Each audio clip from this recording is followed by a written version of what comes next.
Guess what? It's Jess the Ska Kid and the Knights of the Round Table. Cave Point. Beer guy. And on the phone with us this evening is Roger, who's going to be discussing his new project, Charlie Taylor Allstars. Hello, Roger. Hey guys, how are you? Good. So you had sent a little bit of background, and I know that you have limited time, so I actually took the time to write out questions so this is cohesive, coherent, and moves quickly. So. My bosses appreciate that. Thank you. I'm locked in a little office at work right now. So let's start with my first question. How did you come up with the idea for this project? And talk a little bit about what Charlie Taylor Allstars is. Sure. I'll try to keep this as brief as possible. But the original concept of the project started in 1997. I had an idea to kind of put together a ska, reggae, rocksteady collective all-stars group, and I started making phone calls back then. Somehow I was able to track down some of the heavier hitters from the 90s, third wave ska revival, and I had a bunch of people that were kind of on board with this whole idea of doing this cover record. But the only problem was when I was 20 years old or 19 years old at the time, I just didn't have the ways, the means, the cash flow to do anything with it. So I kind of just put it to rest for a long time. And since then, we had a successful group. I played guitar for On Your Marx for the 5 years that we were together. Have since gone to school for recording and studio recording at the studio in my own home. And I had talked about the concept of this project with my wife, and it just kind of suddenly hit me all of a sudden that, hey, you know what, I really have the ways and means to do this now, and technology makes it as such that people can record stuff remotely and send it in.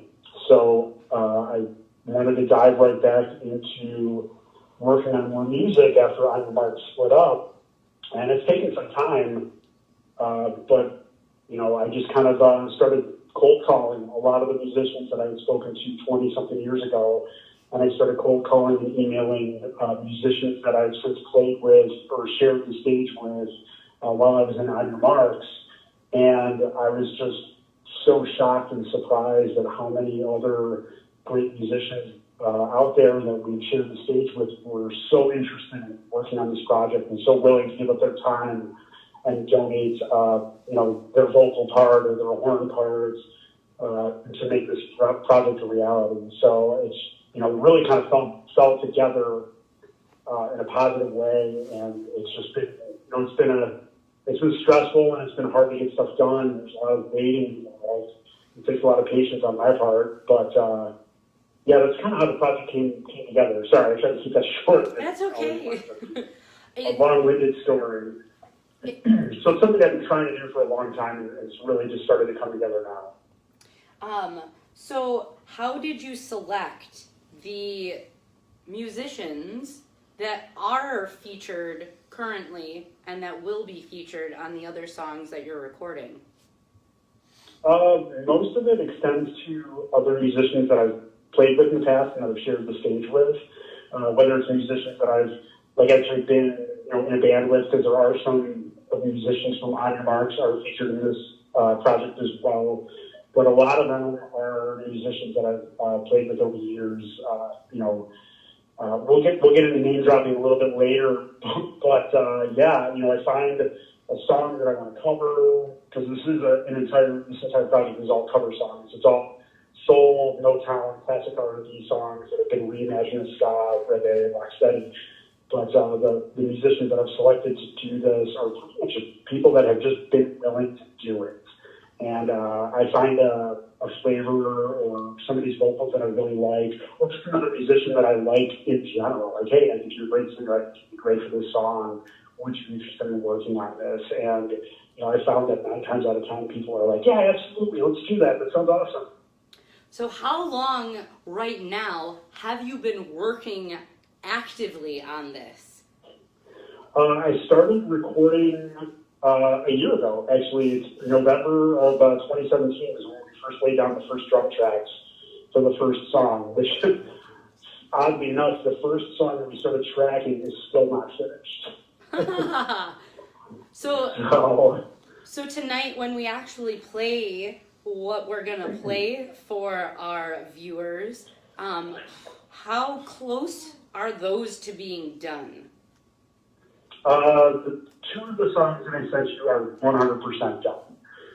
They've been recorded and mixed and mastered, and as they exist in the versions that I sent you are the versions that they are going to exist in the world for the rest of time.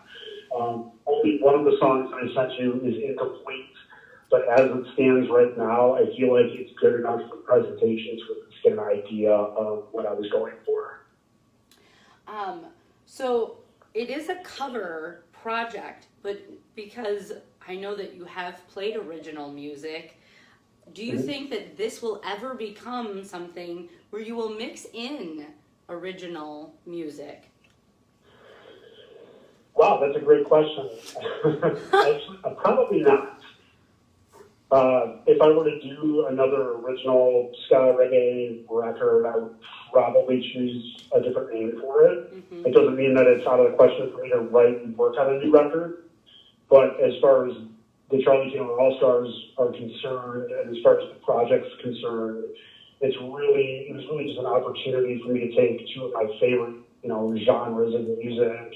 If you want to group, rocksteady and reggae into one group, and then you want to call, soul, motown, classic R&B, another group, another genre.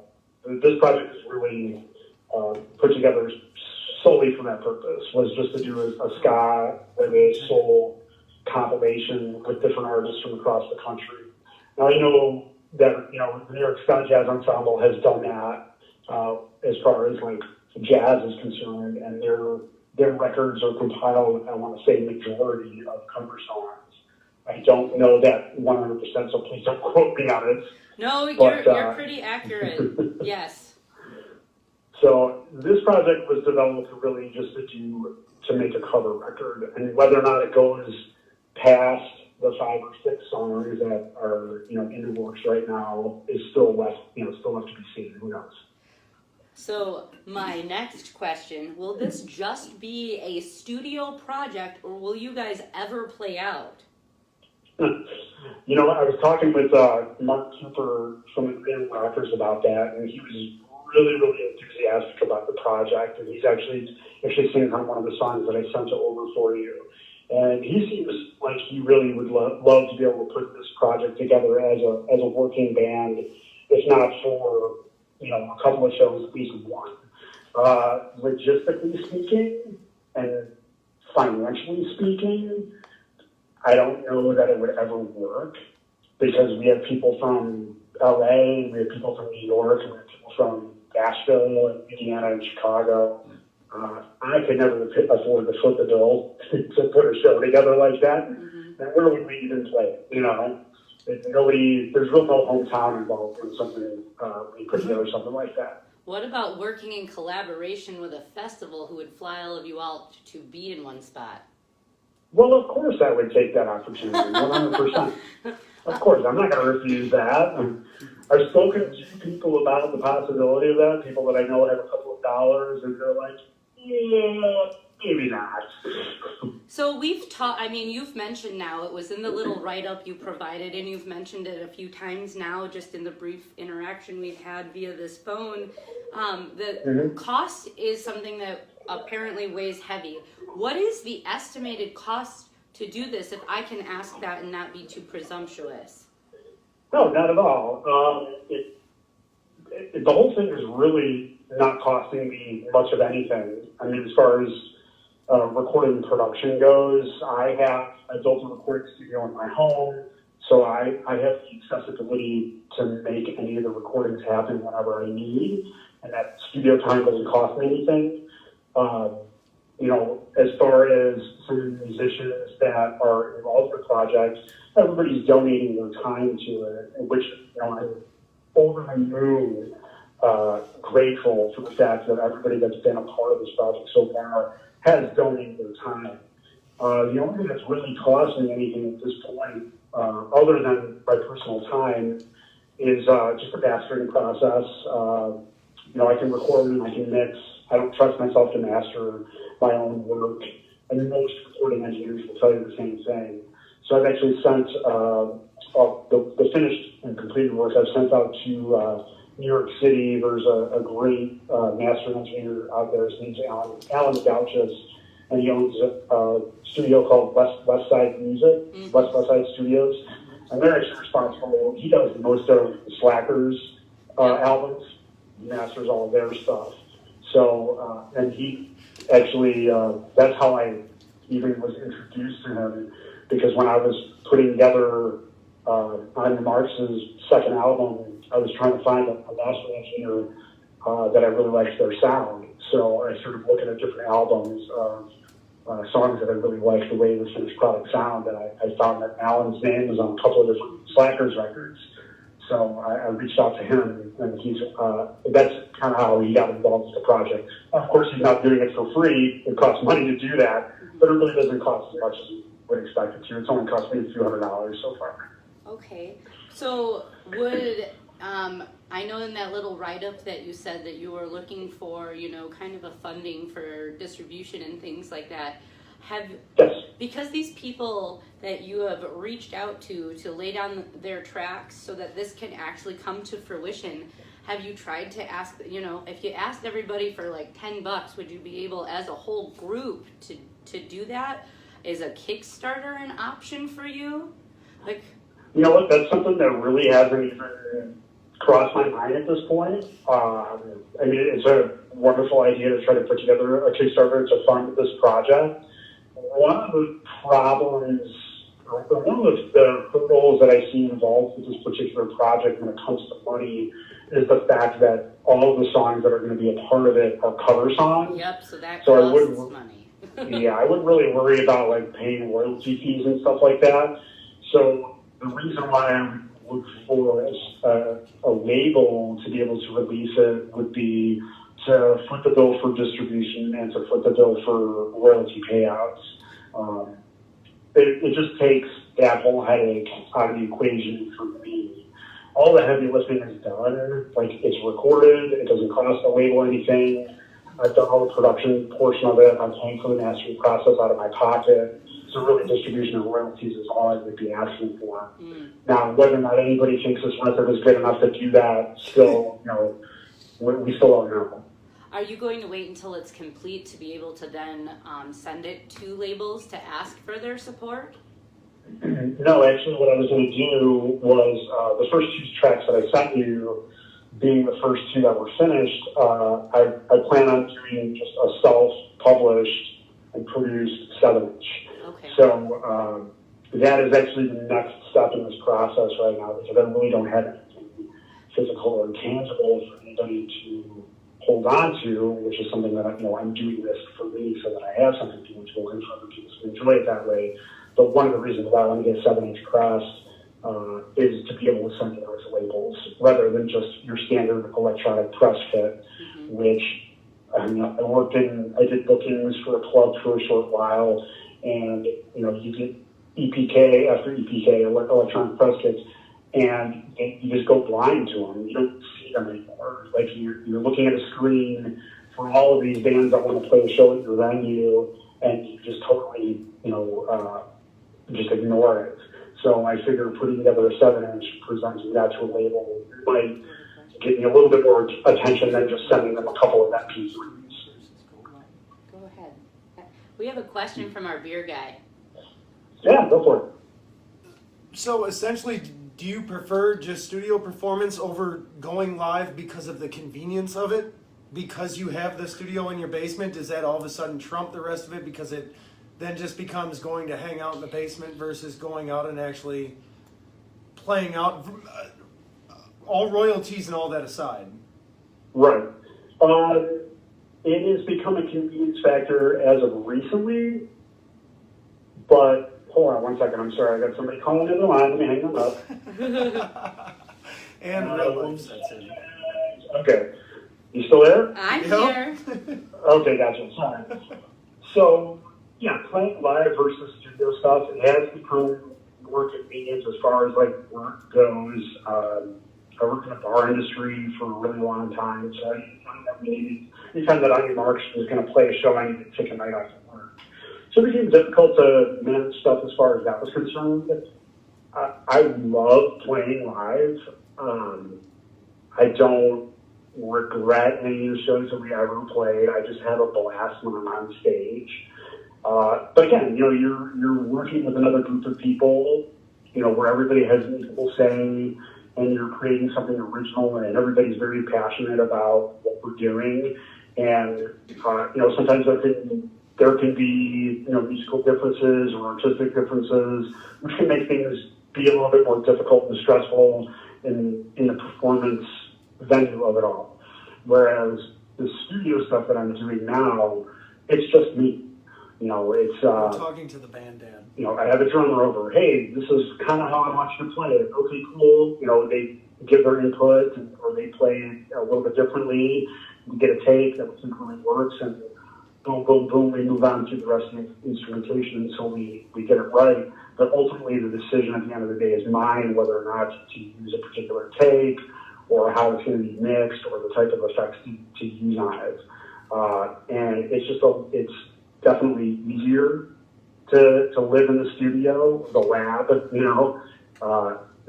definitely easier to do that than lugging all my stuff to a show weekend after weekend. So to answer your question, one is not necessarily better than the other, and I enjoy them both. That was ambiguous. Roger, so let's get into the meat and potatoes of this, because this project in and of itself, when you first messaged me a year ago that you were working on something new, was super exciting. Mm-hmm. So let's break down what this is. You reached out to various musicians to have them record a track on whatever it is. You change out these musicians for each song that you do. Let's talk about the logistics of this. How do you go from idea to the person laying the track to you mixing it for this song? Because they are all over the place. Talk about putting this together. So, to break it down as simply as I can for you, each song is slightly different than the song before because every song has a different lineup. Mm-hmm. The only constant from track to track is the fact that I'm playing guitar on every song. So I play guitar on every song, but one song might have this drummer, the next song might have a different drummer, or this track might have, this horn player, or this one has a different one, or this song has this singer, and another song has a different singer. So the core rhythm section of the band has been kind of narrowed down to anywhere from like 8 to 10 different people that I have been rotating in and out of it. You said narrowed down. That doesn't even work in that. Well, and amazingly enough, the most musicians that I have that play one particular instrument are drummers.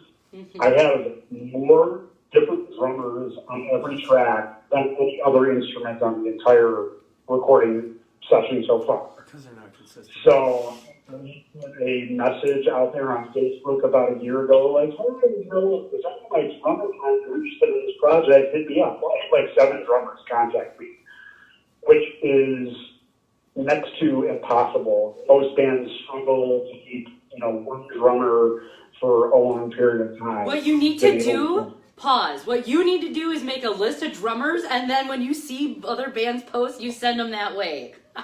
That's how you get the backing for the royalties, man. It's like a finder's fee. That was a great idea. I hadn't thought of that way. But yeah, every track's a little bit different. Every track has a different lineup of musicians on it. Like I said, the only thing constant from song to song is the fact that I'm playing guitar and then I'm the one, recording and producing it. And I actually, I want to take a step back too in the future, and I would love to get some other guitar players involved. I've spoken to other guitar players that want to be a part of it. And, things always get a little bit away from me. I'll start trying to get something, I'll start recording, and then I play a guitar part that maybe I had thought about a different guitarist playing it, but then I listened to my partner, I'm like, oh, I'm too in love with this piece. I'll get him for the next song. So then, do you write the track, like the piece for that instrument and send it, and they play it, record it, and send it back to you? Or how is that working? No. That basically I play by ear. I went to school for music years ago, and I used to be able to compose and write, and it's not like riding a bicycle. You know, you don't just pick it up and start doing it again. I haven't written music in 20 years, and I don't dictate or write scores for anything anymore, and I don't even remember how to do it. So basically, when I'm asking another musician to play a part, it's kind of like, hey man, just do whatever you feel. If you feel like this works, you know, I entrusted you as a fellow musician to do this to the best of your ability, and I'm going to trust that when you record your part and send it back, it's going to be what we want. And to be honest, everything that's come back to me so far, I haven't had to ask for any readings. How are people recording it? And has anybody sent anything back where you're like, can we do that again? No, that's the thing. Is like I haven't needed anybody to redo anything. I worked through a couple of scratch tracks with performers where they send me like, oh, what do you think about this? And it's like, yeah, that's good. How about this too? And it's, you know, it's a conversation, it's a back and forth. But nobody's ever sent me like, hey, this is my finished product, and I absolutely hate it. It just hasn't happened yet. I mean, I can't predict that it won't happen in the future. But as far as things have gone now, people have sent me stuff, and it's all just been gold every time. And most musicians that I've been speaking with, actually, all the one musician that I've spoken with, they all have digital audio workstations at home. And the way technology works now is you can track something in the middle of your living room, and if you're treating it properly, you know, if you're miking it properly, if you're, you know, treating it properly with compression and effects, and all of a sudden you need to get it to sound good, you can record something in the middle of your living room and make it sound amazing, and nobody would ever know the difference. So do you have a requirement as to what type of file it is that they have to send you? Yeah, it's a standard CD wave format. I don't know if that means anything to you. It's just the sample rate and bit depth that it's recorded at, and anybody that's done any sort of recording at all would understand, like, hey, I want that recorded at 4416. Yep. It's 44 kilohertz sample rate, and 16 is your bit depth, which determines the dynamic range. Man, I've been doing that all day. Hey, so why the lineup change for each song, which I think is unique and super cool about this project? I have a really bad habit of making things difficult for myself. Okay. And if it's not really, really hard to do, it's just not worth doing. So I set goals and standards for myself that are, you know, questionable as far as like how attainable it is. And I think that's probably just a psychological thing with myself. And it's kind of like, well, if I fail, I say to myself, you know, I just set the bar too high, so don't worry about it. But as far as this project's been concerned, I mean, aside from needing to have patience and wait for things to get done, everything has been within reach, which was just amazing. So you have 2 complete, 1 that's almost complete, and then you have 3 others that you're working on, and that will be your first full album, is that correct? I'm probably going to try to have 10 tracks for a full-length record, which would include the two songs that I already sent you, the first 2 songs that'll be on a 7-inch. Mm-hmm. 10 is kind of the goal, but right now I'm still trying to figure out what to do with these, or still trying to finish these few songs before I start working on a bunch more. So I have other songs in mind, and I have other ideas in mind of other tunes that I'd love to record. But right now it's kind of like, all right, let's just finish the stuff that we have, and then I'll worry about the next 4 or 5 songs to finish up the record. So do you have a projected date as for releasing? Optimistically speaking, I'd like to say another year. How did you come up with the name?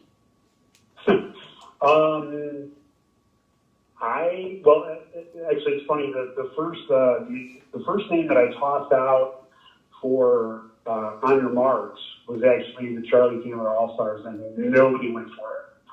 What? I was like, that's clever, like Chuck Taylor's Converse All-Stars, the Charlie Taylor All-Stars, like only people that are nerds will get it.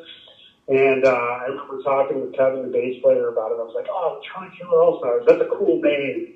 And he just shook his head. He's like, no, it's not it. So. But now he's featured on this project. So where did you break him so that he'd do this, Roger? Well, it was just kind of like, hey, man, do you want to be on this record? Yeah, of course I want to be on the record. All right, cool. Why don't you record this bass part for this song? All right, cool. He records it, comes back, maybe tracks another song, and he says, oh, by the way, what do you call this thing anyway? I was like, oh, Charlie Taylor All-Stars. He goes, oh, that's right. I forgot about that. But he totally remembered the conversation. You could see the gears turning in his head. So whether or not he went for it was really not an issue because I had already decided. You got him to lay down the track before the name came out, huh? Exactly. Did you catfish him? Yep. Kind of. Yeah. So for the band, like I noticed reading through the people that you have featured so far, those that are local or semi-local, have they come and just tracked with you? Or is like Kevin doing it in his house and sending it, or is he coming over to your house and doing it? He's just coming over to my house. Most of the people that are listed on that are listed from Chicago, or at least in the surrounding areas, they're all coming to me. Most of the remote people, are in Indiana or LA or New York or Nashville. So it's, anytime I can get somebody locally to come out and do it, I would just prefer to do it that way. It's just easier because you can sit, you can talk about it, you can feel it, and you can get in the groove of it. So, like all the pretty much drums, bass, and keyboards are all local. Mm-hmm. I've had one local horn player come in and play a part, but then I had another keyboard player, he sent some stuff in. I had a sax player sent some stuff in, and some vocal stuff sent in as well. But yeah, anytime I can pull from the local pool, I will absolutely do that. Awesome. So how are we doing on time? Is it about time for you to go? Because you said 30 minutes and we're at that mark. You know what? It sounds like everybody's having fun right now, so I've got time. We can sit and talk. If you want to listen to the first track or two, we can do that too. Well, I have to actually hang up with you so that I can do that because we do everything off of our phone. Oh, gotcha. All right, well, we're low key. What's that? I said we're low budget. I come up with the ideas, gotcha. We do these things, and then so far this is my plan. This is what we do. Magic happens. Hey, nice. So do you want to kind of just briefly go over so that those who are watching, can hear what it is that we'll play, who's featured on them, and who can we anticipate, for the next three that you want to do? For sure. So, absolutely. What song would you like to talk about first? Never Die. What's your favorite? To be honest, my favorite is our adult track, our cover of Bright as Rain. Okay. And that was actually the first song that we finished. And it's, I was just blown away by how it turned out, and I'm just so happy with it. And that kind of set the bar for the entire project. So who's featured on that? Do we want to name drop some people? Yeah, are we to the name drop point now? Name drop some people now. That's not a problem. So on drums, we've just got a buddy of mine. He's not in any particular ska or reggae band, just a local drummer that I know. His name's Phil Johnson. Just a buddy of mine. He lives about 25 miles away from me. He's just nice enough to come out and play drums. Kevin Lustrup from On Your Marx is playing bass on it. Nate Winchell, who actually Kevin and I went to high school with, he actually is the keyboard player for Dropped Once out of Chicago. He came out and he brought out his Rhodes piano, so he did some Rhodes and he did some Hammond organ on there. I'm playing guitar on it. And then for the horn section of that song, I got in touch with Todd Roth from Unlikely Alibi, and he's out of Valparaiso, Indiana. And when I brought up the project idea to him. He liked it. I sent him the rhythm section for the song. And I had to tell him, though, I said, listen, the original version of the song doesn't have a horn part in it. And he said, well, what do you want to do? I said, listen, man, you're an amazing trumpet player. I'm just going to trust you to do whatever you see fit for that song. So he and one of his buddies, whose name is escaping me right now, and I feel like a total jackass for not remembering his name. You are. He plays he plays tenor and baritone sax on it. So they came up with an amazing horn part for the song, which, in all honesty, if the song were just an instrumental, it could live and thrive just on the horn part alone. I would agree with that. Sorry? I said I would agree with that. Yeah, it's a great horn section, and I just can't get enough of it. But lucky for me and lucky for everybody else, I was really, really blessed. I got a last-minute email from Joanne Hyland. She's out of LA, or Southern California, I should say, and she sings for a band called Penny Real. Mm-hmm. And if you've never checked them out, I highly recommend it. I think they describe themselves as just like indie reggae. Mm-hmm.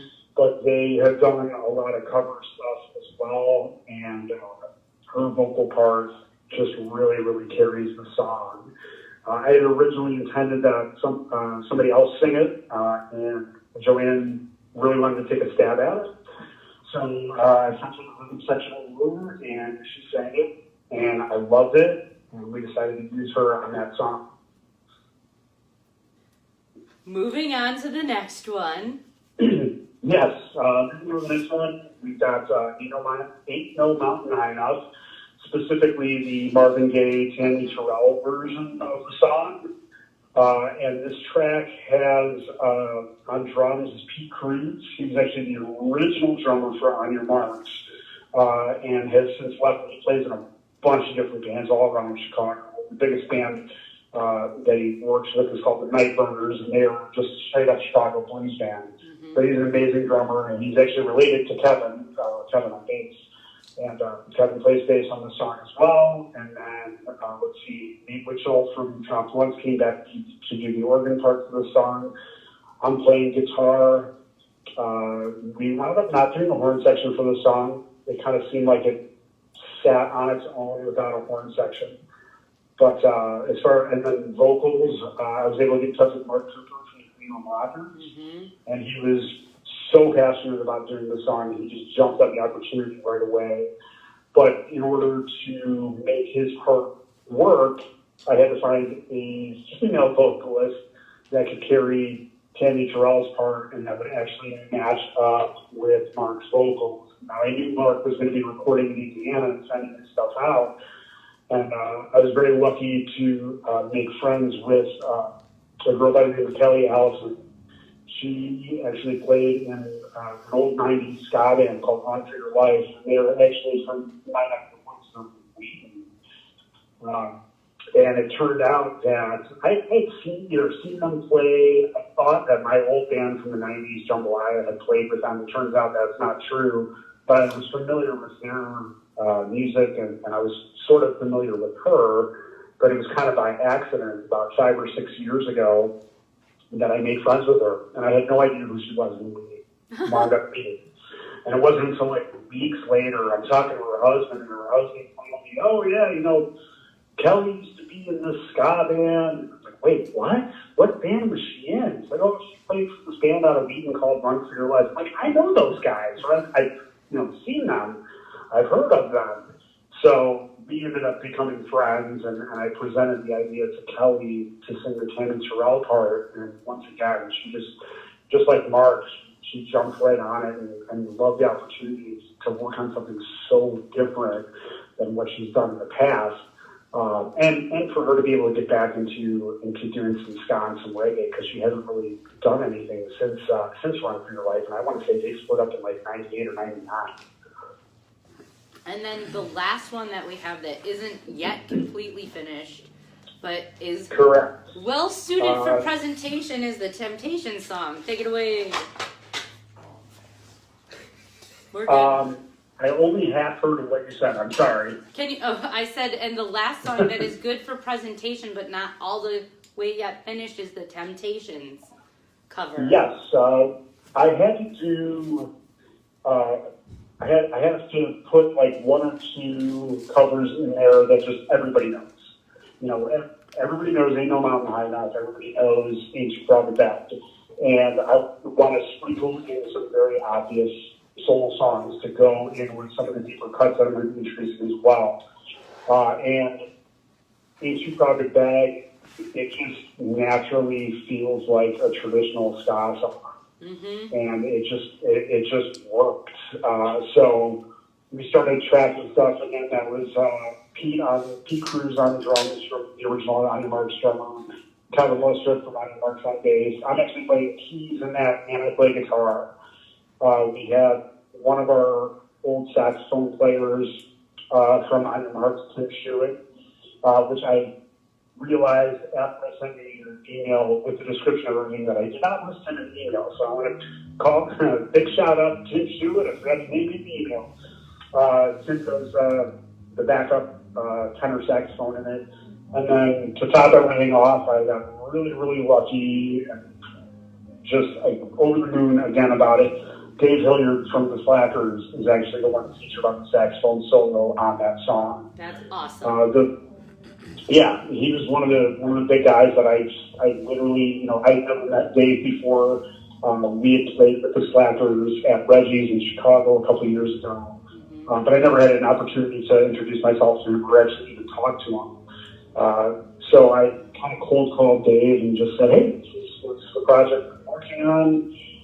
You know, let me know if you're interested." And it just so happened that at the time when I had emailed him, he had a couple of days available when he wasn't really doing anything, so he jumped on it and he cranked out his hard part, and I couldn't be any happier. I couldn't have asked for a better sax solo than what he gave me. And for me to be able to say like, "Oh yeah, I'm featured on a song with Dave Hilliard, like he's the sax player in the song that I recorded," it just means so much to me. It just means so much. So yeah, the vocal part for that song is not finished yet. Actually, Danny Kassler from Soul Radix is lined up right now to do the vocal part. So awesome. We're kind of replacing David Ruffin's male vocal part for Danny's female vocal part for the song.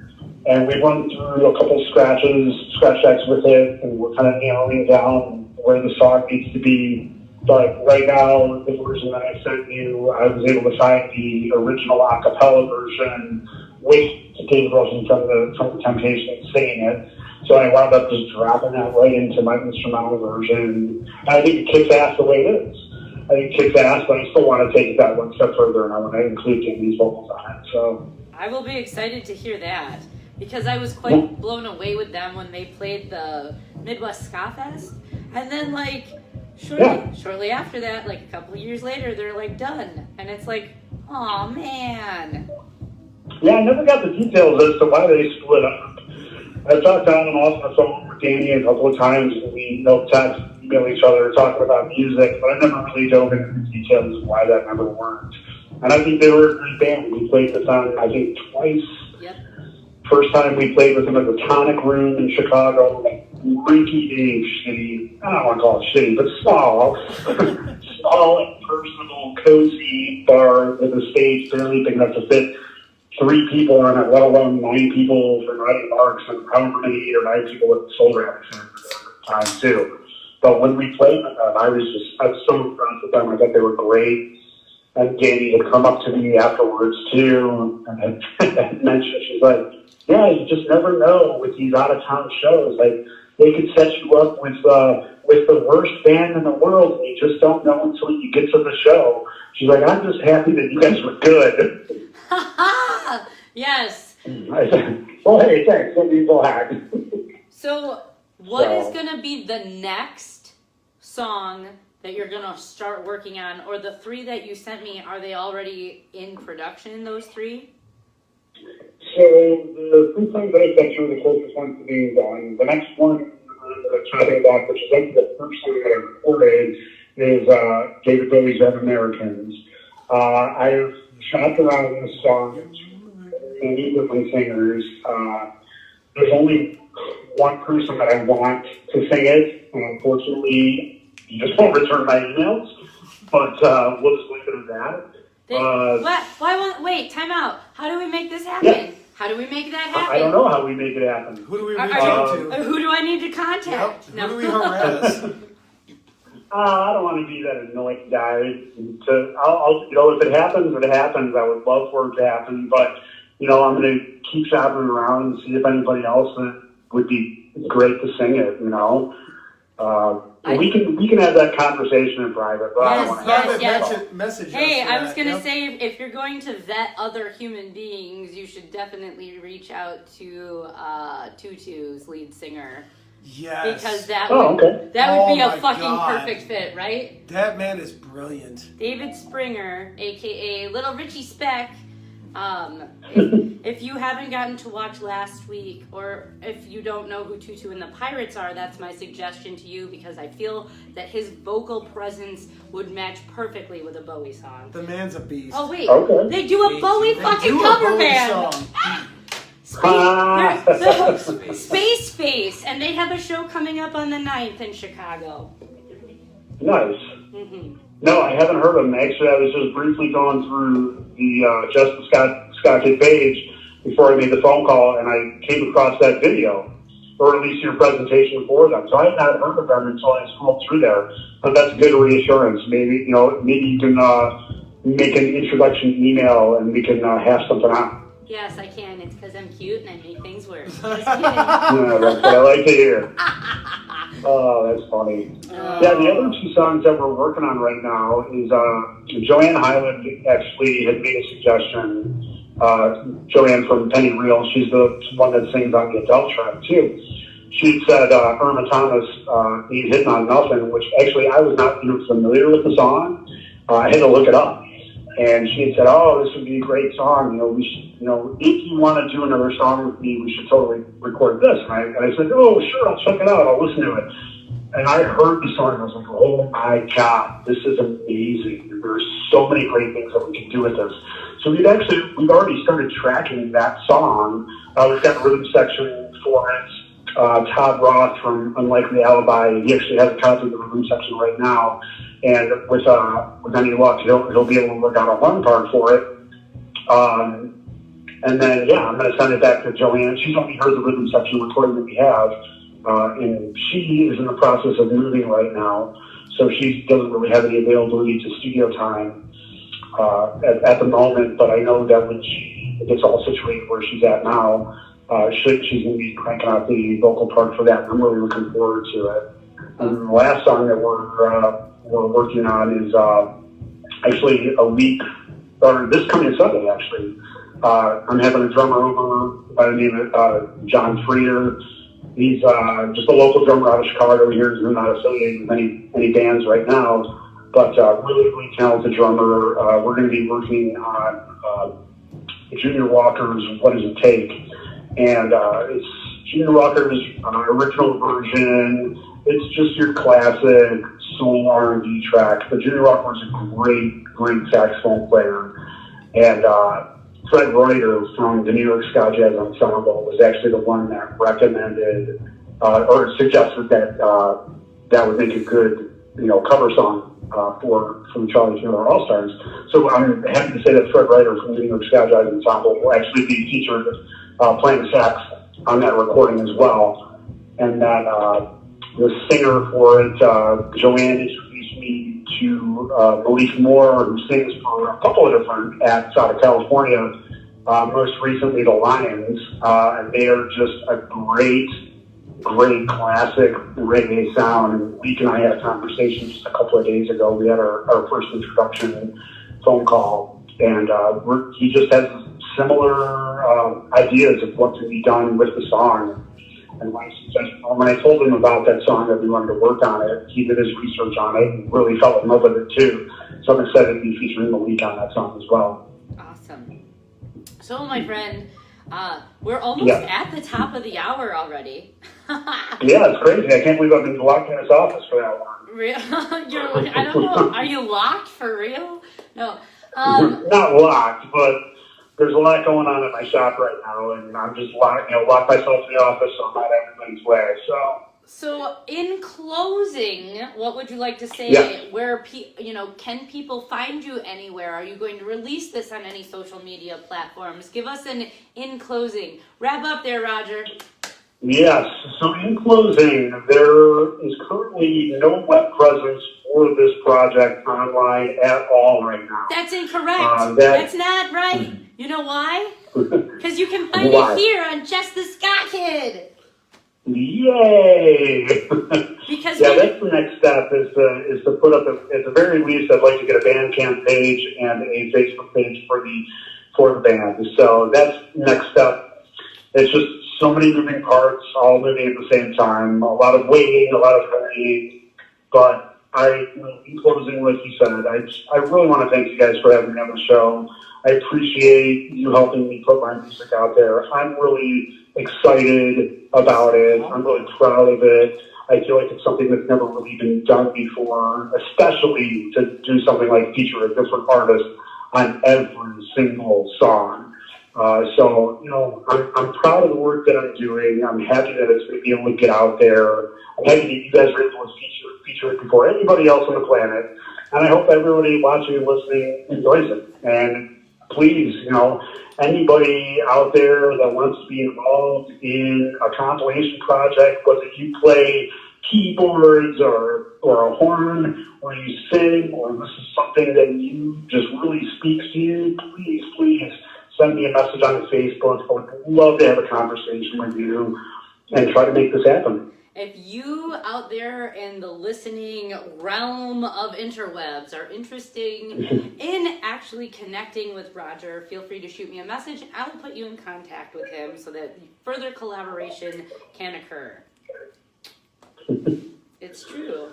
I'm super stoked that you wanted to send us stuff that we could play because I was introduced to On Your Marx in 2006, and I loved that band because it was amazing. First off, all of you, we had a lot of fun. You guys are not only show a different level of musicianship and professionalism that comes with your stage presence, but you are just all around good people, and I've been fortunate to get to know and continue to talk to you. So thank you. I thank you for coming on our show, and we're going to take a short break, and then we're going to play your music, and we're going to play some stuff from On Your Marx as well. So thank you, Roger, so much. Jess, thank you so much. I had a great time. It's been a great night. I got to get back to work. Have fun, and I will send you the videos when they're all finished so that you can use them for promotion for your stuff. Thank you, Jess. Good luck with you guys, all right? You too. Bye, Roger. Yep. Take care. Okay, thanks, bye. Sorry. Okay, thanks, bye. We're going to take a short break, and we're going to bring you the world fucking premiere of Charlie Taylor Allstars for your listening enjoyment. Another first. Yes. Hopefully there won't be any more shitty interruptions by shitty people with their shitty music.